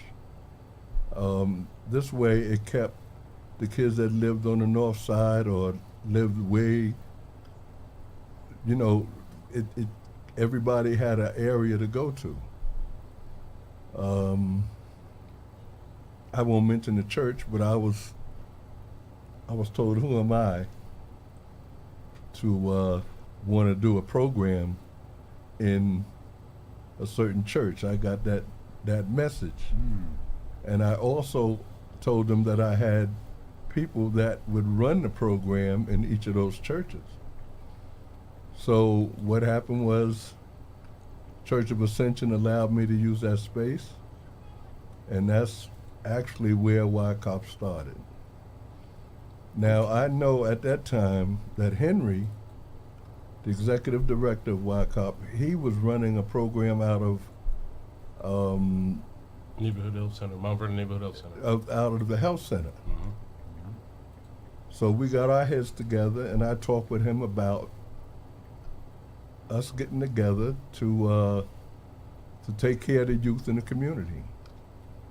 Well, Henry and I went and had a meeting with people in the community, and Henry came up with the idea of having a daycare center. Now, I was told the ages 6 to 12 sort of stay away from them, because then you have to have a child care license, you have to have all types of licenses. But fortunately, Henry was the man to have on your side, because he knew the process to go through to get the licenses, to fill out all the paperwork, to do everything that was needed to actually do that. So that happened. I'm sorry to interrupt, brother. Go ahead, man. Is that Henry Thomas? Okay. Yes? No. So no. No, it's not Mr. Thomas. That's- Okay, I wanted to be sure. So No, it's Henry Wilson. Henry Wilson. Hen- So Henry Wilson. I'm sorry, Henry Wilson. it's a great introduction. First, I'm the ex-executive director, and now I'm getting mixed up with Henry. I am Henry Wilson. Let me speak, as Brother AJ would say, truth to power. I am Henry Wilson. You know what, Henry? I didn't think it possibly could be you, because I thought you were a little bit too young for that role. Well, yeah, okay, good comeback. I love it. I love it. So let me just, brother, let me just. So basically, in a nutshell, what YCOP was in the 80s and the 90s and in the early 2000s, and then it went on hiatus for a number of years. And when Alan Ayers contacted me somewhere around 2011, said he wanted to bring YCOP back, one of the first things that I said to him was, no, I am not going to do it, because I knew that Mount Vernon was a divided city in many aspects, and it was a lot of challenges. But then, after speaking, as Brother Allen said, to people who I felt confident and getting certain advice from, one of those individuals, and I don't mind, Roberta Apuzzo, who we met with tremendous on a number of occasions in her office, advised me to do this. And basically what I said to Brother Allen is not going to be the YCOP of yesteryear. It has to take on a new direction, because of what he just mentioned, is that nowadays everybody has to be certified, qualified, and bona fide in order to run a successful youth care program. And so with that, we went out and got the necessary permits, licenses, and certifications to run an after-school program for starters. I'm sorry, a summer camp program for starters. And while I'm on it real quick, let me give shout-outs to the First United Methodist Church, where I'm a member of, and Pastor Chin is the pastor of, who has allowed us to grow our program. So, brother, we've started from a summer camp in 2012 with 35 campers, and now we average about 150, 60 campers every year since then. We have an after-school program. We have a girls empowerment group. We have a counseling training program. We have an out-of-school program. And most importantly, what Brother Allen alluded to, we have a youth development basketball program that meets every Saturday that can attract anywhere up to 50 kids, 5 to 15 years of age. As a result of that, as our program has grown, we've been able to employ people. So we went from 6 employees the first year to an average of 20 employees now, year round. So one of the employees that, and I'm proud to have on our staff, and I can mention, and I will mention them later, but joining us this evening is Donna Brown, who her main focus is to do outreach and development and contact people on what we do and why we do it. Yeah, that's why nobody takes my phone calls, because Yeah, nobody takes my phone calls because I'm always asking for something. When you hear from Donna Brown, she wants something, and whether it's your participation, your support, be it financially or physically, because we're going to hit you up, both of you, to come and speak to our children, because a big part of our program is a mentorship. And we have, especially for young black males, they are lacking leaders. They have to look outside of their community for people to look up to, with people as guidance. So whenever we run across anyone that's involved and cares about their community and can speak to our children, we'd like you to come on in and because, again, just what we were speaking of earlier, we have to guide the children. And when they see someone successful, because we can tell them a lot of things, but when they can see someone that's successful in something and an area in which they are interested, they'll listen to them. Absolutely. And I got hooked in because I was volunteering, and then all of a sudden I ended up with a job. Henry tends to do that to people. I think that's how Kevin started. Kevin's children were there, and now he's not only just our board member, he's our health director also. Yeah, I just want to say one thing about Kevin too. When I first met Kevin, what I liked about him, he was running for school board. Right. I tried to be as supportive as I can in that. But what I said, and I said this about Brenda Crump and one or two other people, when you see people who don't end up having a title or lose the election that are more involved than the actual people who have the position, those are people that we have to uplift and we have to give credit to. And those are people that we want, as far as I'm concerned, that's the people I want in office, the people that do the work without the position. You understand? Some people will do it because they have the position, or if they lose an election, you don't hear from them. Right. I mean, think of some of the last elections. There's some people we ain't heard from since That's the right. day after the primary. You know what I'm saying? So, but this brother is putting in work. He was putting in work before he decided to run, before he did not win, and he's still been very active. And I just want to, like I said, we're about uplifting, especially our black men, because, the image of black men in this country. You know what I'm saying? And our black boys when they're doing something, but our girls too, but especially that we have. So I just wanted to say that before you spoke. I wanted to give you that. Yeah, thank you for that. That's great work. Appreciate it. But I actually met Mr. Henry Wilson when I was running for school board. One of our trustees, Keisha Chisholm, I met her, I think it was at a banquet, and she said, you're running for school board in Mount Vernon, and you haven't talked to Mr. Henry Wilson? I said, no. So she gave me his phone number. I called him. We set up a meeting, and we talked. I told him what I was about, and he said I could hand out the flyers to the parents, and we became friends. I came to speak to the youth.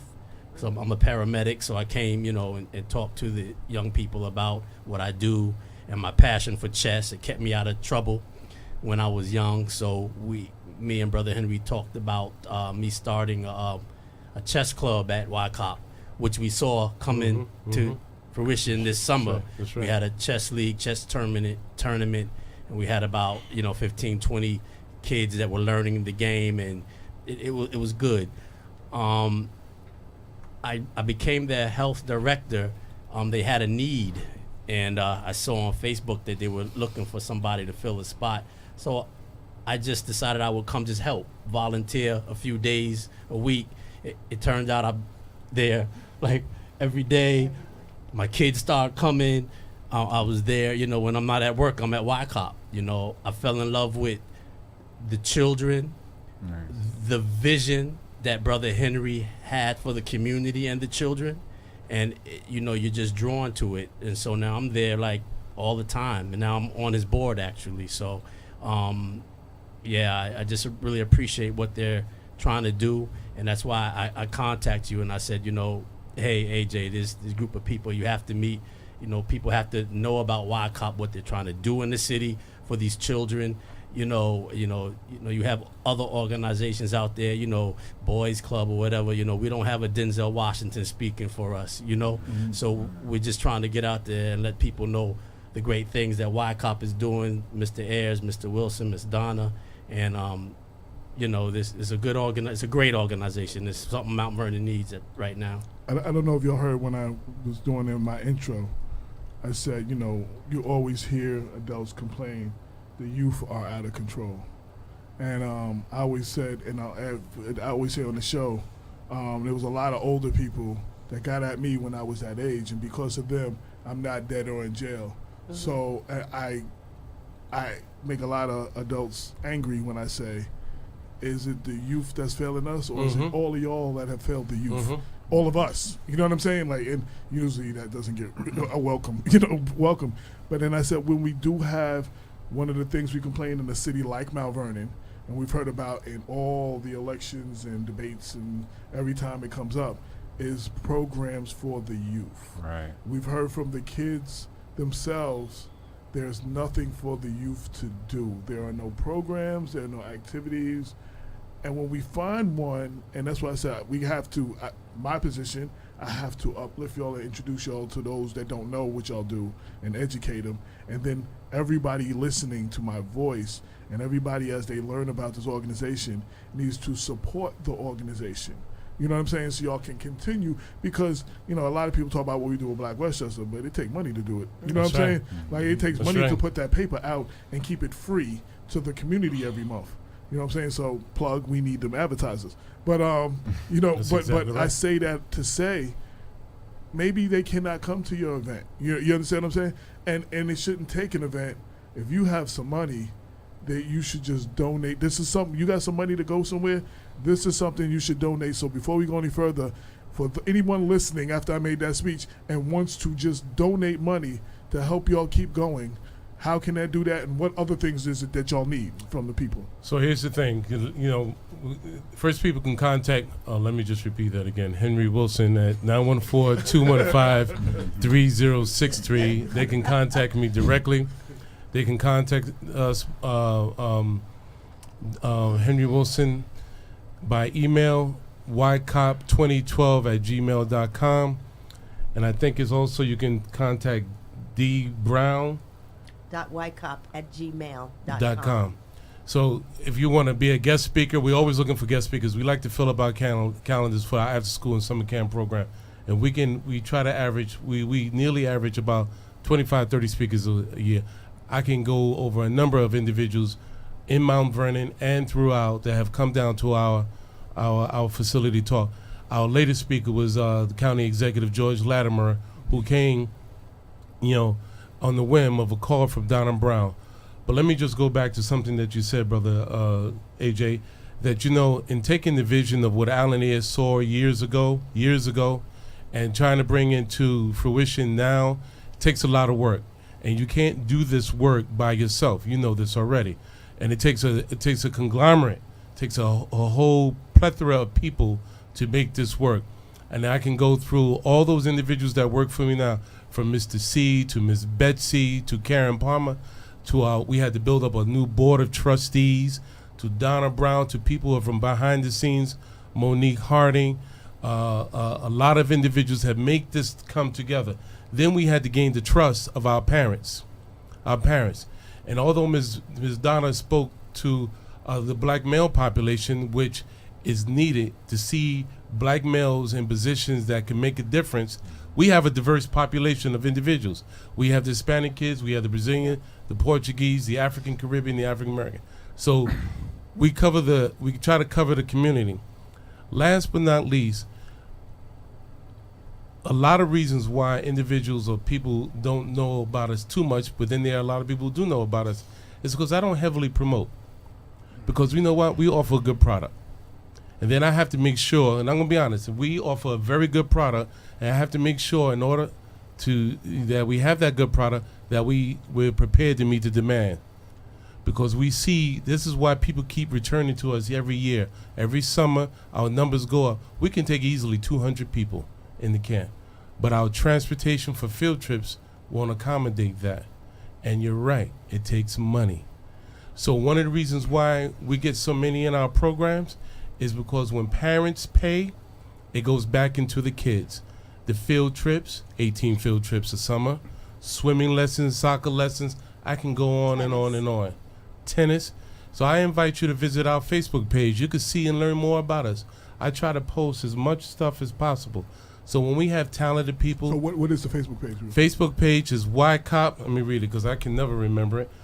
Facebook.com/YCOPMVNY. Facebook.com/YCOPMVNY. And then I bring on talented people like Brother Kevin, who, as a result, one of the reasons why we came together is because your cousin, Alita Johnson, a very good friend of mine, used to work with me at the health center, and she was unable to do it, being my health director. Shout out to my cousin, Alita. Love that sister. And we've been friends for many years. And then the blessing came that Kevin came around. The only reason, and our first health director, Roderick Hines, call him Sally Moe with the fire department, got promoted to lieutenant.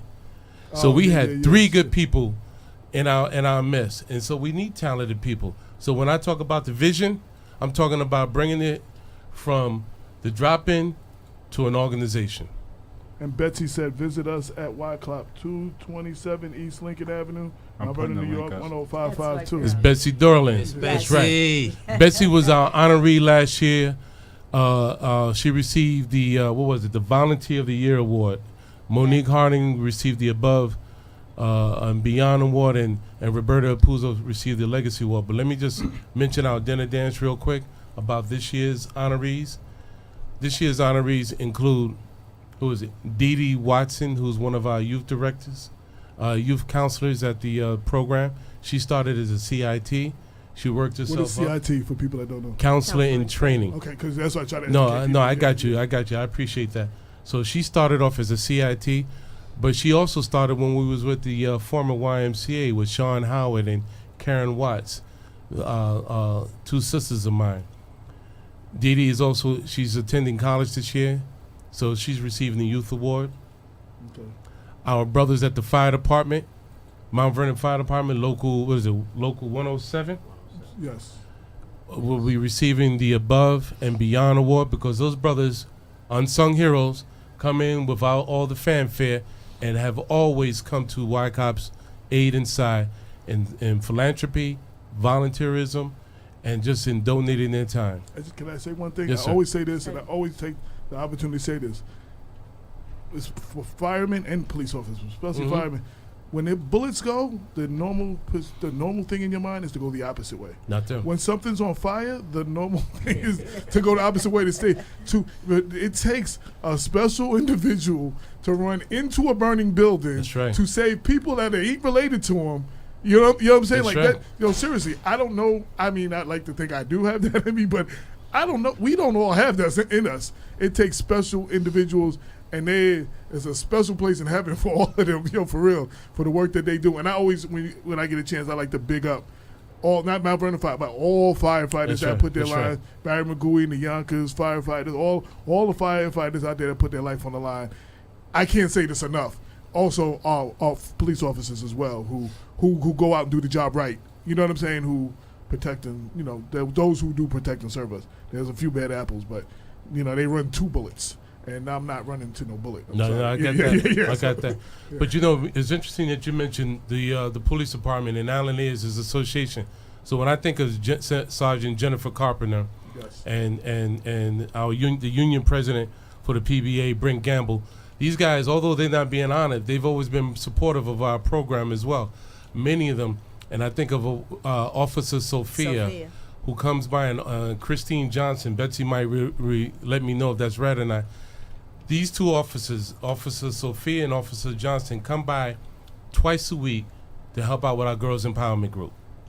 On their own time. On their own time. Wow. And that has been, they don't ask for anything, but I just want to acknowledge, although they're not being recognized in the same manner that the fire department is, the police department, a lot of the individuals, not all of them, step up and speak up for. And let me just finish with the honorees, because we have... who else is it? Mr. C? Did you say Mr. We have Mr. C, Mr. Charles Cowan, who's been a good friend of mine, a basketball coach in Mount Vernon, a teacher in the Mount Vernon School District. He works now at Amani with Deborah Stern. He is being recognized the Educator of the Year award. He's like the Pied Piper of Mount Vernon. Gregory Leon Harris will be receiving the Volunteer of the Year award, along with Mr. Thomas Moran. These 2 individuals have stepped up from the beginning. And then last but not least, I think I got it all, we're honoring the one individual who I think deserves it in the same manner that Michelle Obama has given Barack Obama all the support that he has in the 4 years. Mr. Allen Ayers' wife, Dorothy Ayers, will be receiving the Allen D. Ayers Jr. Legacy Award. That's all the honorees, right. I just wanted, if we have a second, I just wanted to say that one of the wonderful things about YCOP is, too, we are affordable, and we try to stay affordable. And the reason that we're fundraising and having events and selling fish and having a men who cook and selling ice cream pops and doing whatever it is that we need to do throughout the community by selling raffles is because we try to provide scholarships for our parents, especially those that have more than one child in aftercare. And if you are a parent, you understand how expensive it is, not just to have one child, but how about if you have 2 or 3 school-age children and you're trying to get them safe and conscientious care.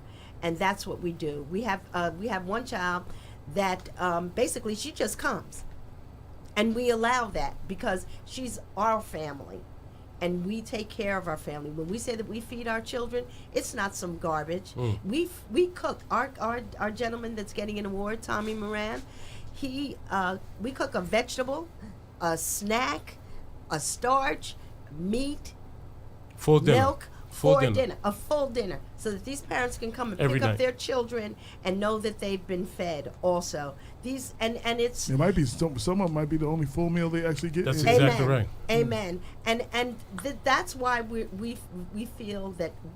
That's one of the reasons why we feel so passionately about what we do, because our children deserve a safe place, they deserve a haven, and the parents deserve to have something that isn't a burden. I know my daughter at one point, she was paying over $1,500 a month for aftercare. And and we're nowhere near that. Nowhere near that. But still, we need help. Well, we need help to help why, our parents. Like, first off, I respect your position, because I'm the person, when they hear my voice, I'm asking for something.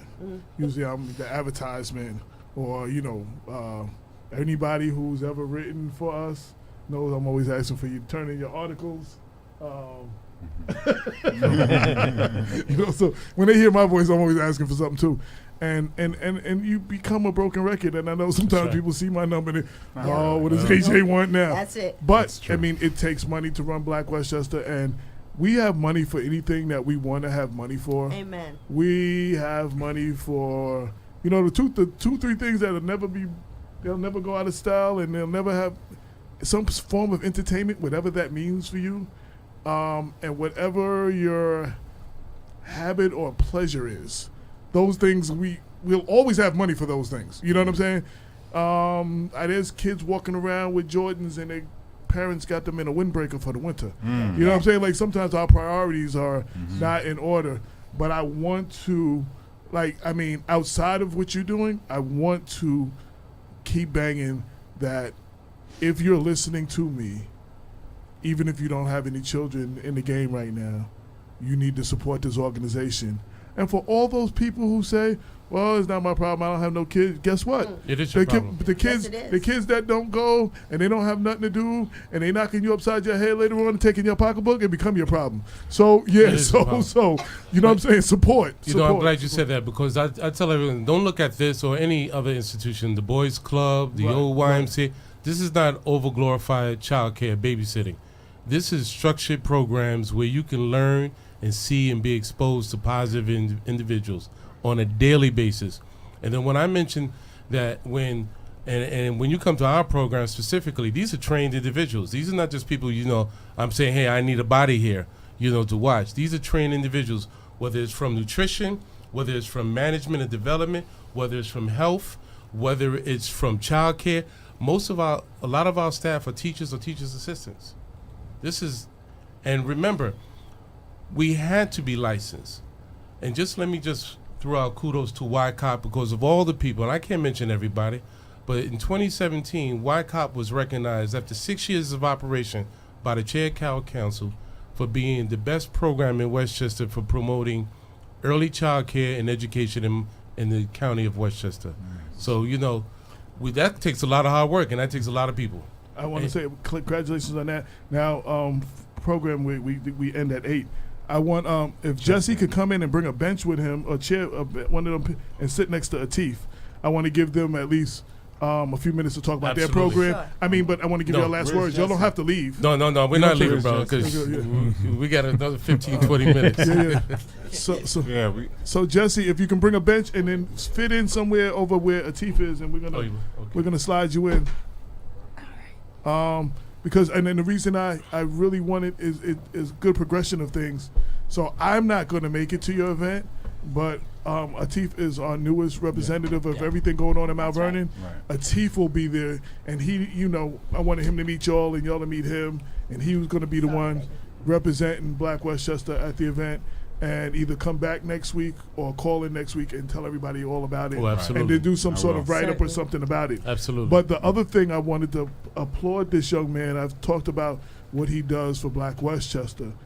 Along with the gentleman who just walked in, Jesse, I always tell people, we got to stop complaining around the water cooler.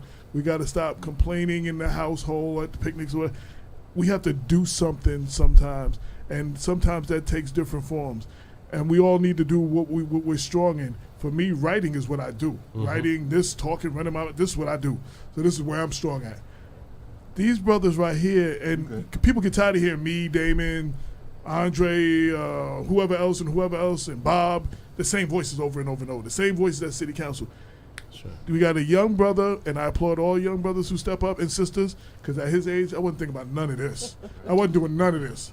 And secondly, Jesse's a new face that a lot of people haven't seen, who just simply got fed up of what's happening in his city and said, I have to speak up. They formed an organization or a foundation called Save Mount Vernon, and they're having a rally coming up.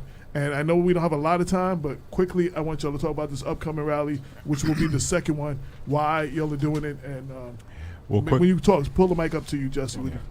Well, quickly, I'm just going to talk about, that we're doing a rally this Saturday, September 29th, in front of City Hall. This is our second rally. The first one we had was back in August, I believe, was in August. Yeah. And then this one would be specifically towards awareness of the unsolved murders in Mount Vernon. And believe it or not, there are over 15 unsolved murders in Mount Vernon. I think there's more, actually. But and there could be 15, more. There's 15 is what I know of. But like AJ said, there could be more because I am 6 or 8 learning. from last year alone. From 2017. I don't know what the 2018 number is. Wow. Yeah. So we need to not forget about these families and these victims. We need to bring awareness to the community that there are an excessive amount of unsolved murders, and we need our police, our administration to step up and to maybe bring back our major gang and case squads, because right now families are left without closure. They're left without knowing, or having justice for their family member or victim, and that hurts. And so on Saturday, I just want to really drive this home. What time? People are saying what time? 11 a.m. It's going to be at 11 a.m. in front of City Hall, Mount Vernon. There's 1 Roosevelt Square. Please come down. If you know any family members that are going through this, like if they have a case or a victim and their case has not been solved, please reach out to us on Save Mount Vernon. We're on Facebook, Save Mount Vernon. And then there is where you will see the event to the rally on the 29th. But I'm going to let Jesse speak on that and part 2 as well, because there is a part 2 to this rally. My thing is, where does it stop? You vote, you have a voice. And people need to stand up at Mount Vernon, come together, like I just said. If you vote, just don't let the elected official come in there and sit down and take a seat and nothing is said. Our city's upside down right now. And yeah, I took a stand. I got tired of watching everything going the way it's going.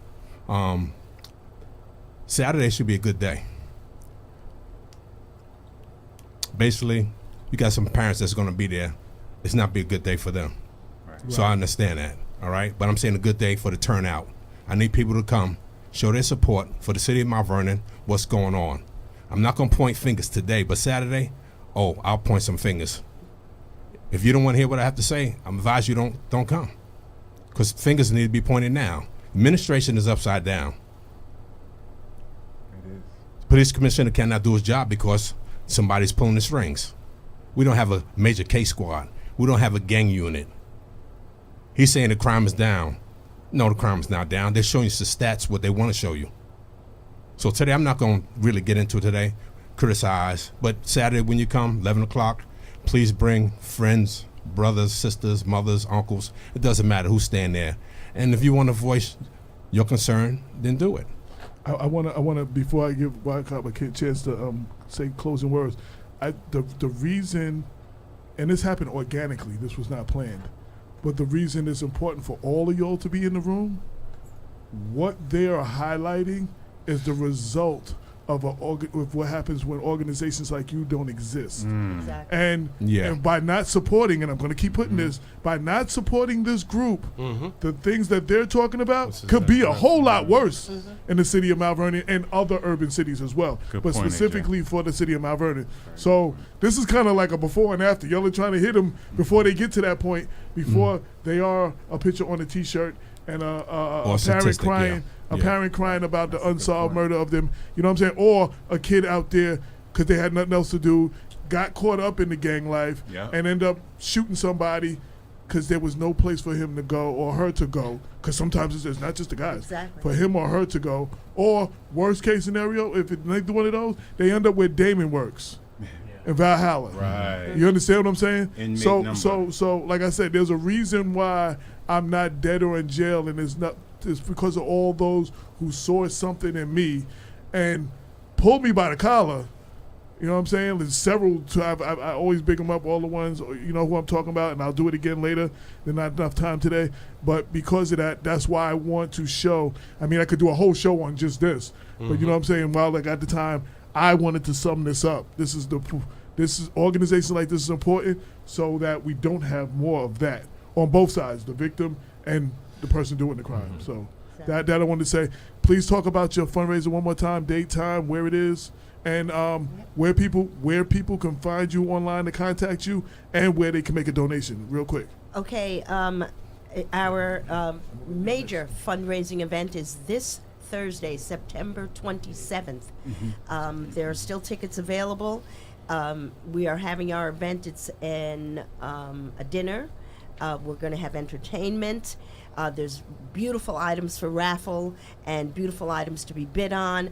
September 27th, this Thursday, 6:30 p.m., an open bar all night long. At Kev is the marketer. at Lake Isle in Eastchester. Very nice place. Go right ahead and you can call either Mr. Henry Wilson or myself. Henry is at 914-215-3063, and I am at 914-308-6261, or just go to YCOP and just look us up on Google, YCOP of Mount Vernon, and you'll get to one of us. And we appreciate your support. We're doing, we're having fish fries. We're having men who cook events. We're doing whatever. We're out there in the corner hustling. So if you see any a YCOP event, please give us a hand. Okay, and real quick before you go, they're honoring Dorothy Ayers, Charles Cohen, the fire department of Mount Vernon, Local 107, Greg L. Harris, Thomas Morin, and Deanna. Did I say that? Deanna Watson. Yes. Betsy said your names were right. You said about the names Johnson and Sophie, whatever the names. She said you had the right names. Great. Real quick, where it's going to be, when it's going to be, and how they can reach you on social media to contact you to find out further information. Go ahead. Saturday, July 29th, 11 o'clock in front of City Hall steps. Not July 29th. Is it 27th? September. I'm sorry. Oh, I'm July. sorry. Yeah, All right. on my birthday, man. I'm thinking about your birthday. Excuse me. All right. September 29th, Right. 11 o'clock. All right. In front of City Hall. And this is only Steps. part one. Remember, we're going to have part two in front. We're going to actually go into city council chambers, and we're going to meet with city council. So the second part of the rally, this is part one on Saturday. Part two is going to be at the next city council meeting, which I believe is in October 10th. The second Wednesday of October.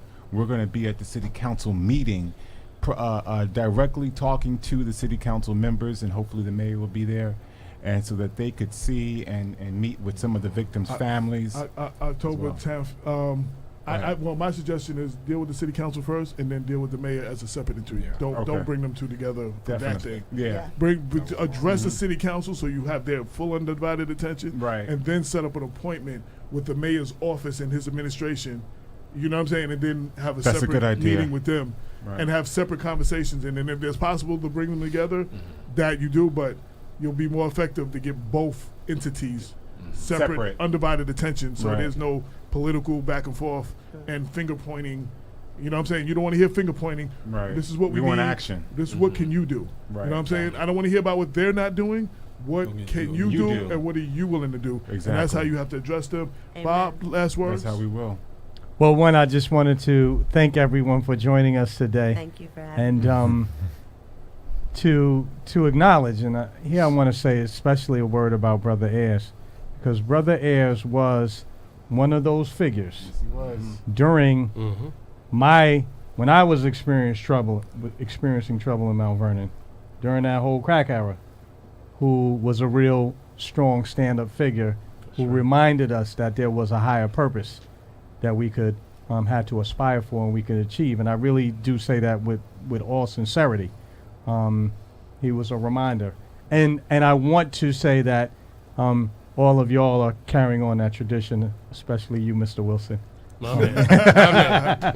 Mr. Wilson, carrying on that tradition, because if it weren't for the brothers and sisters who get out there every day without really getting a lot of public recognition, but do all the hard work to make organizations for our young people work, we'd be in a much deeper crisis. And so I hope that we're all going to be more willing to do our part to join forces with them. I do want to add that tomorrow morning at 10 a.m., a number of elected officials led by Councilman Andre Wallace are going to have a press conference to highlight discovery of new kinds of irregularities going on in the city government of Mount Vernon. We have a responsibility to make sure that our government operates according to the rule of law and in the best interest of residents. And so I'd invite everyone, if you have time, to come out tomorrow and support that effort. Well, with that, we're coming to the close of the show. I'd like to thank all of our guests. Henry Wilson, the executive My director. Kevin Bunch, board member. Alan Ayers, founder, and Donna Brown, development manager of YCOP Youth Community Outreach Program. Our guest co-host, Latif K. Coleman, and Jesse Van Loo, who both started Save Mount Vernon. Come out and support that. The Lewis brothers of Atlantic Starr. Thank you for taking the time. Thank you for all the work they do. Dr. Bob for always holding me down. Shout to Damon and Lorraine in their absence. Lorraine said to tell you she will be back next week. I miss Lorraine. And with that, and you'll also don't forget the press conference tomorrow. Don't forget the Razorback event that Bob mentioned to you. And make sure, as pastors say in the church, just check Black Westchester and see everything going on, and we will definitely try our best to keep you informed. With that said, you could be doing anything else but right now, but you decide to ride with us. This is the Black Westchester presents the People Before Politics radio show every Sunday 6 to 8 on InTheMixRadio.com. Until next week, peace. 22 million black victims of Americanism are waking up, and they're gaining a new political consciousness, becoming politically mature. And as they develop this political maturity, they're able to see the recent trends in these political elections. Any minority that has a block of votes that stick together is in a strategic position. Either way you go, that's who gets it. You're in a position to determine who go to the White House and who stay in the doghouse. You're the one who has that power. You and I have never seen democracy. All we've seen is hypocrisy.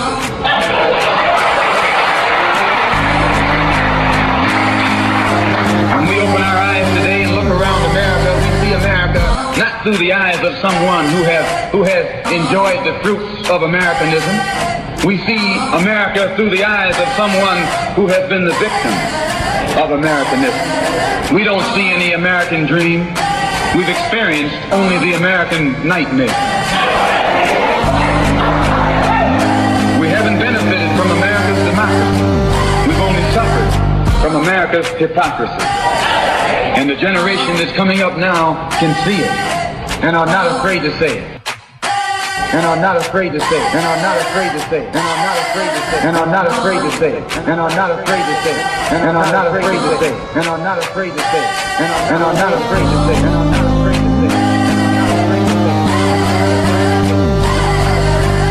And are not afraid to say it.